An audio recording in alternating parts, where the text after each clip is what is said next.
வணக்கம். திரையரங்கம் காளிதாஸ் 2.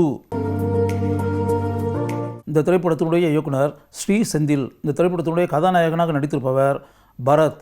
இது ஒரு திடுக்கிடும் சம்பவங்களை கொண்டிருக்கக்கூடிய திகில் திரைப்படம். சுமார் 500 வீடுகள் இருக்கக்கூடிய ஒரு அடுக்குமாடி குடியிருப்பில் ஒரு சிறுமி காணாமல் போயிடுறா. சிறுமி காணாமல் போன உடனே நகரமெங்கும் அது பரபரப்பாக பேசப்படக்கூடிய ஒரு விஷயமாக ஆகி விடுகிறது. காவல்துறையில் எப்படியும் இந்த காணாமல் போன சிறுமிக்கு என்ன நேர்ந்தது என்பதை கண்டுபிடித்தே ஆக வேண்டும் என்ற நிலை உண்டாகிறது. காவல்துறையில் இன்ஸ்பெக்டராக பணியாற்றுபவர் காளிதாஸ் கதாபாத்திரத்தில் வரக்கூடிய பரத் இந்த சிறுமி காணாமல் போனதற்கு பின்னால் என்ன மர்மங்கள் இருக்கின்றன என்பதை கண்டுபிடிக்கக்கூடிய தீவிர முயற்சியில் அவர் இறங்குகிறார். அவருடன் சேர்ந்து பணியாற்றக்கூடிய காவல்துறை உயர் அதிகாரி வைஷ்ணவி கதாபாத்திரத்தில் பவானி ஸ்ரீ நடித்திருக்கிறார்.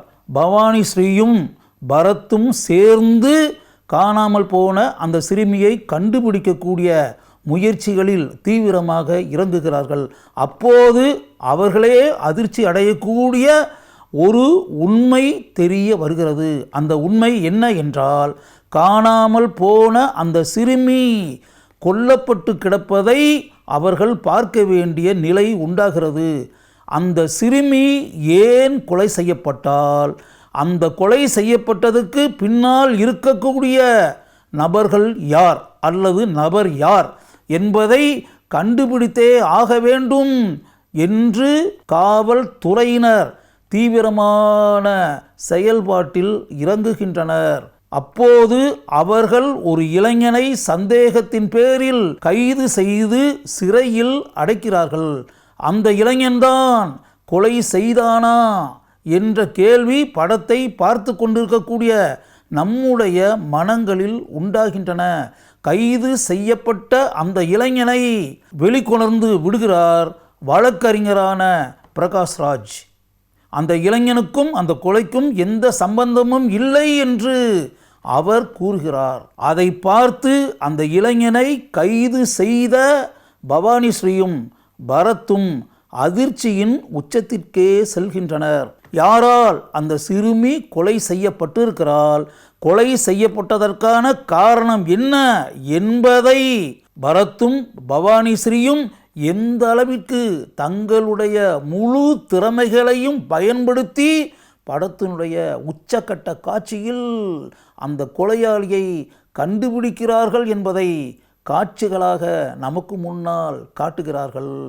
அந்த கொலையாளி யார் என்பதை நாம் தெரிந்து கொள்ள நேரும்போது நமக்கு உண்டாகக்கூடிய அதிர்ச்சிக்கு சிறிது கூட அளவே இல்லை.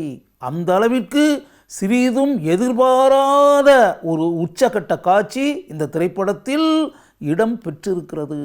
காளிதாஸ் கதாபாத்திரத்தில் பரத் மிகவும் இயல்பாக அமைதியாக நடித்திருக்கிறார். சிறிது கூட செயற்கைத்தனமே இல்லாத அவருடைய நடிப்பை நம்மால் பாராட்டி ரசிக்க முடிகிறது. உயர் காவல்துறை அதிகாரி வைஷ்ணவி கதாபாத்திரத்தில் நடித்திருக்கக்கூடிய பவானி ஸ்ரீ படம் முழுக்க தன்னுடைய மிகச்சிறந்த நடிப்பை ஆழமாக பதித்திருக்கிறார். விடுதலை திரைப்படத்தில் நடித்த அந்த நடிகையா இவர் என்ற கேள்வி நம் மனதில் உண்டாகிறது. அந்த அளவிற்கு அந்த திரைப்படத்திலிருந்து மாறுபட்ட ஒரு பவானி ஸ்ரீயை இந்த திரைப்படத்தில் நாம் பார்க்கிறோம். கொலை செய்யப்பட்ட சிறுமியின் தாயாக நடித்திருப்பவர் அபர்ணதி. சஞ்சு என்ற கதாபாத்திரத்தில் அவர் வருகிறார். படம் முழுக்க அவருடைய சிறந்த பண்பட்ட நடிப்பை நம்மால் பார்க்க முடிகிறது. ஸ்டீஃபன் என்ற கதாபாத்திரத்தில் அஜய் கார்த்தி நடித்திருக்கிறார். மிகவும் இயல்பாக நடித்திருக்கிறார். அந்த கதாபாத்திரத்திற்கு அப்படிப்பட்ட இயல்பான நடிப்புதான் தேவை என்பதை நன்கு உணர்ந்து அவர் இந்த கதாபாத்திரத்தில் அப்படிப்பட்ட நடிப்பை வெளிப்படுத்தி அந்த கதாபாத்திரத்திற்கு சிறப்பை உண்டாக்கி இருக்கிறார். கோகுல் என்ற கதாபாத்திரத்தில் அனந்த்நாக் நடித்திருக்கிறார். அந்த கதாபாத்திரத்திற்கு தன்னுடைய தனித்துவ நடிப்பை வெளிப்படுத்தி சிறப்பை அவர் சேர்த்திருக்கிறார். வழக்கறிஞர் நடராஜ் கதாபாத்திரத்தில் நடித்திருப்பவர் பிரகாஷ்ராஜ். சில காட்சிகளே வந்தாலும் அந்த கதாபாத்திரத்திற்கு மிகவும் முக்கியத்துவம் தரப்பட்டிருக்கிறது. அந்த கதாபாத்திரத்திற்கு கச்சிதமாக பொருந்தி இருக்கிறார் பிரகாஷ்ராஜ். பாண்டியா என்ற கதாபாத்திரத்தில் கிஷோர் நடித்திருக்கிறார். சில காட்சிகளிலேயே அவர் வந்தாலும் அந்த கதாபாத்திரம் மிகவும் முக்கிய கதாபாத்திரமாக படத்தில் இடம் பெற்றிருக்கிறது. அந்த கதாபாத்திரம் படத்தினுடைய கதையோட்டத்திற்கு மிகப்பெரிய திருப்பத்தை உண்டாக்குகிறது. அந்த கதாபாத்திரத்திற்கு மிகவும் அருமையான தன்னுடைய நடிப்பை வெளிப்படுத்தி இருக்கிறார் கிஷோர். சுரேஷ் சந்திர மேனன் ஒரே ஒரு காட்சியில் வருகிறார். ராஜா ரவீந்தர் தான் வரக்கூடிய காட்சியில் தன்னுடைய நடிப்பு திறமையை நன்கு வெளிப்படுத்தி இருக்கிறார். ரூபா என்ற கதாபாத்திரத்தில் சங்கீதா நடித்திருக்கிறார். பூவே உனக்காக திரைப்படத்தின் கதாநாயகியான சங்கீதா நீண்ட இடைவெளிக்கு பிறகு இந்த திரைப்படத்தில் வரக்கூடிய கனமான ஒரு கதாபாத்திரத்தை ஏற்று நடித்திருக்கிறார். இந்த திரைப்படத்தினுடைய கதையில் அவருடைய கதாபாத்திரம் மிகவும் முக்கிய பங்கை வகிக்கிறது. நீண்ட காலத்திற்கு பிறகு சங்கீதா இந்த திரைப்படத்தில் நடித்திருந்தாலும் ஒரு பேசப்படும் கதாபாத்திரத்தில் அவர் நடித்திருக்கிறார் என்பதை இங்கு நாம் கூறியே ஆக வேண்டும்.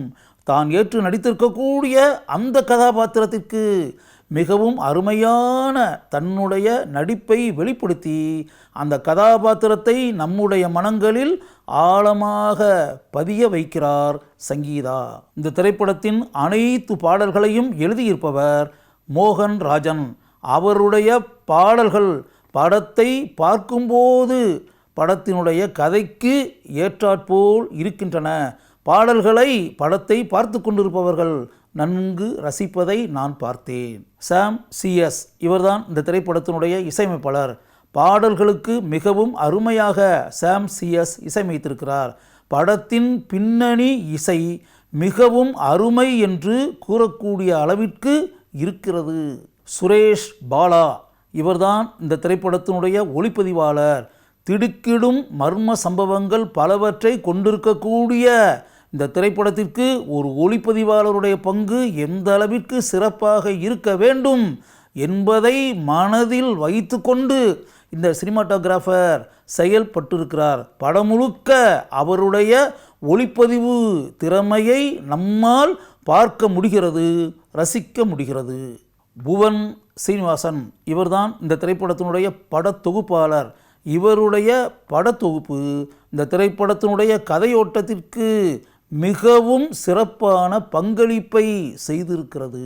ஒரு சிறுமியின் கொலையை மையமாக வைத்து எடுக்கப்பட்டிருக்கக்கூடிய இந்த திரைப்படத்தை பாராட்டக்கூடிய அளவிற்கு ஸ்ரீ செந்தில் இயக்கி இருக்கிறார். ஒரு சிறுமியின் கொலையை மையமாக வைத்து எடுக்கப்பட்டிருக்கக்கூடிய திகிலை அளிக்கக்கூடிய சம்பவங்கள் நிறைந்த காளிதாஸ் 2 என்ற பரத் கதாநாயகனாக நடித்திருக்கக்கூடிய திரைப்படத்தை ஒரு முறை நீங்கள் பாருங்கள். உங்களுக்கு அது மாறுபட்ட ஒரு அனுபவமாக இருக்கும்.